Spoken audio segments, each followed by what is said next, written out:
Tech for Sustainability, Building the Ecosystem.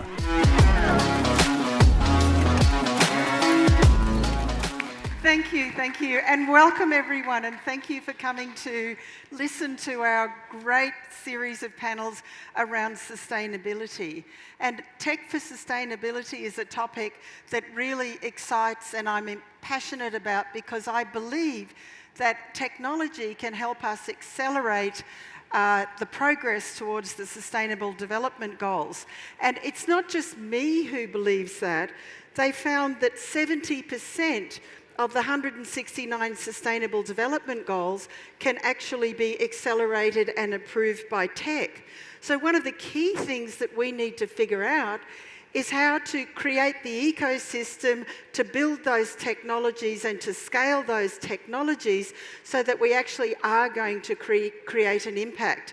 And so today we've got an exciting series of presentations and panels with people who are helping build the ecosystem, people working on carbon credits, cleaning the oceans, people who are working on green assets, and people who are just generally trying to get together to help the UAE deliver the best COP ever at the end of this year. So it's all about sustainability. So my first guest is going to be one of my favourite people in the UAE, Reem Mosabbeh, and she is amazing. She's a leader at the Youth Hub here in the UAE. She's a young leader in sustainability, and you'll be inspired by my conversation with her. So let's have a big hand for Reem.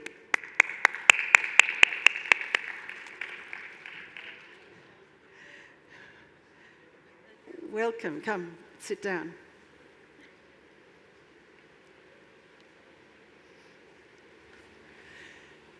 So ladies and gentlemen, as I said, Reem is truly one of the young leaders here in the UAE who's doing a tremendous amount on entrepreneurship and on driving sustainability and really connecting the youth to be able to help us in this journey from tech for sustainability. So Reem, I'd love it if first of all you'd introduce yourself and just tell people a little bit about yourself and what are the main things that you're doing. Sure. So first of all, it's a pleasure to be here and appreciate the brief introduction. My name is Reem Mosabbeh. I'm a member of the Dubai Youth Council. We work with the Ministry of Youth and Culture under the National Youth Agenda. In addition, I'm a serial entrepreneur within the field of fintech technology. We build applications, websites, and services for SMEs and other startups. So thanks, Reem. So one of the things about this region, and not just the UAE, is that this region is absolutely embracing technology and really trying to build one of the fastest growing tech regions in the world. So let's just share a little bit with the audience about some of the ways that you think that tech can drive sustainability. So without a doubt, technology has been playing a very significant role when it comes to sustainability, whether it's about blockchain, IoT, carbon capture that you mentioned. All of these encompasses the significant impact it plays when it comes to efficient sustainability and impactful roles. I would like also to mention, as my role, I work in Al-Futtaim Engineering. I'm an energy auditor. So we go to buildings, famous malls, Festival City itself, and we audit for energy consumption efficiency measures. One of the biggest topics currently is ESG strategies and implementations. So the tools in which we assess those ESG measures to become, for an entity to become more sustainability efficient, all based on technology and tools such as social assessment, auditing tools, SASB, GRI, all of these stuff plays a significant part when it comes to playing a role as being technology efficient in the area of sustainability and environment. And in addition to this, I would like to say, nowadays, it's not a nice to have. It's a great opportunity for entities and government to be part and tap into this area, and to also be part of the green bond credits and SLL. Thank you. So we're talking here about climate, we're talking about pollution and waste, we're talking about biodiversity loss. And one of the issues in this region is it's one of the fastest urbanising regions in the world.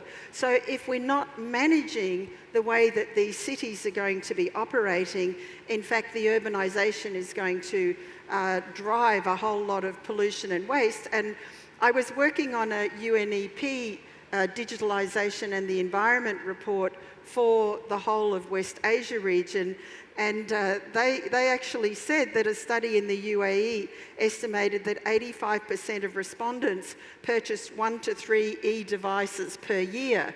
So at the same time as harnessing digital technology to be able to address sustainability, we have to take on that issue of e-waste. And just from that work that I did, there's so many ways that the UN has identified how technology can contribute to improving the environment, from big data and learning. You've mentioned blockchain. And by the way, I developed a course for the Sea Institute here on blockchain and climate action. So there's a lot of ways that blockchain can help there, with digital twins, satellite imaging, IoT and sensors, robotics. So there's so much that can be done. But Reem, what I want to get you to help me think about is what are the ways that we can actually really bring this ecosystem together? Because I think what we've got is all of the pieces of the ecosystem, but they're not really coming together. We've got motivated young people, we've got so many tech companies, we've got a motivated government, there's money, there's industry, there's great academic and research institutions. How do we bring all that together? So that's a great question.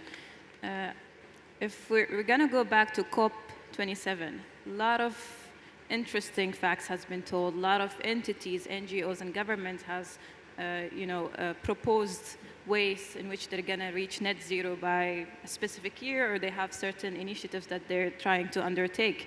But after it, on a while, it has been very quiet, and there is no a tracker to follow up what exactly is going on. So the sustainability aspect and being efficient and transparent is lacking. So these are like the core areas we need to tackle before we look into the big picture of tackling climate change. And interestingly, what makes COP28 quite special is that they're very keen on the accountability factor. So if you're going to stand on stage and specify something, then you're going to be accountable for it. And they're going to follow up on each and everything that you're going to say, post and pre the event itself. So these kind of simple, strict regulations and policies, creates cross-border collaboration, and what I love to call is the triple helix that connects the government, the industry, and even the startup ecosystem. All of them, they should work together in order to mitigate the risks of the environment. Thank you. And it'd be great if you could just tell the audience some of the things that the Youth Hub are doing and wanting to prepare for COP. So there's a lot of initiatives they're working on.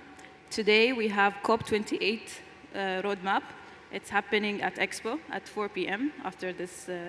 So I'm going to hop there, inshallah, after I'm done with the session itself. That's today? It's today, yes. Just repeat that, everyone, if you're not busy at 4 o'clock. Yeah.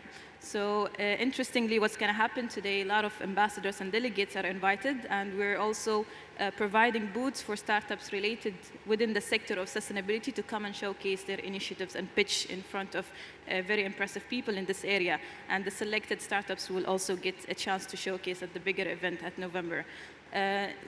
Speaking of which, one of the initiatives also we're working on is called the Sustainability Champions League. So we're trying to turn schools, universities into premises of centers of sustainability excellence, of social impact and social entrepreneurship. So it encompasses 3 pillars: engage, empower, and also educate them on what exactly is COP28 about and what are we trying to implement and how can we make it effective. No, thank you. And ladies and gentlemen, if you think about it, it's Gen Z and Gen Alpha that are the generations that are coming up that are going to carry these kinds of initiatives forward. So mobilising youth for climate action or mobilising youth for circular economy, mobilising youth for sustainability is going to be incredibly important. And one of the things that we were involved in last year was a sustainability hackathon with the youth community here in the UAE. And the winners of that were actually still at school, which is pretty amazing. So maybe what you can just share with us now is some of your tips, because a lot of people here are thinking about how to mobilise young people. Young people are probably different than previous generations. They think differently. They want their voice to be heard. They want to contribute to social action. Can you leave us with maybe a few thoughts about how really that we can get the young people involved in sustainability? Sure. So I'm going to start with the leadership in the country. So when the Ministry of Energy and Infrastructure was commended to and appointed to host COP28, this self is a very strong testament of the pioneering role the UAE is playing when it comes to mitigating the risk of climate change, net zero by 2050, and many other aspects. So living in a country that believes that youth are the future key and success, and that they're very keen and aligned with the policies and building the framework to tackle those sustainability-related issues and so on, is a great indication of why can't we just give back, and because the support is provided everywhere. An event like this is also a great testament of what is going on and how can we integrate technology, Web3, blockchain also into the betterment and the future impact of society. So my tip will be it all starts with you. So if you want to create a change, start with yourself and the next person who's sitting next to you. Thank you. So, ladies and gentlemen, I think that Reem is one of the examples of leading young people in this region. If you want to get involved or if you want to engage with the youth, then she's a great place to start. We'd be happy to take a couple of questions before our next amazing speaker who's going to talk about digital transformation in the Middle East. Does anyone have any questions for Reem? We can take questions. Come on, everyone, mobilising youth. This is a really critical topic. Okay. Let me ask you one final question. You're a young woman leader in this region. What would you like to say to other young women who would really like to lean in and get involved in tech for sustainability? Initially, I don't like the segregation when we say, you know, you're a woman entrepreneur or a male entrepreneur. There is an entrepreneur and there is a leader regardless of what is your gender. So, alhamdulillah, as we say, it's a country full of opportunities and great people who can be part and pave the way in terms of your mentorship and guidance. So all you have to do is step there and unleash your full potential. You never know what you're capable of unless you step out of your comfort zone and you step on the stage and provide and give back to the community. And the best thing, you know, to self-develop yourself is always giving back to the community. And this is the mandate that we follow when it comes to the Youth National Strategy of the UAE. Thank you, and thanks everyone. Let's get a big hand for Reem, and good luck with all the work that you're doing for COP.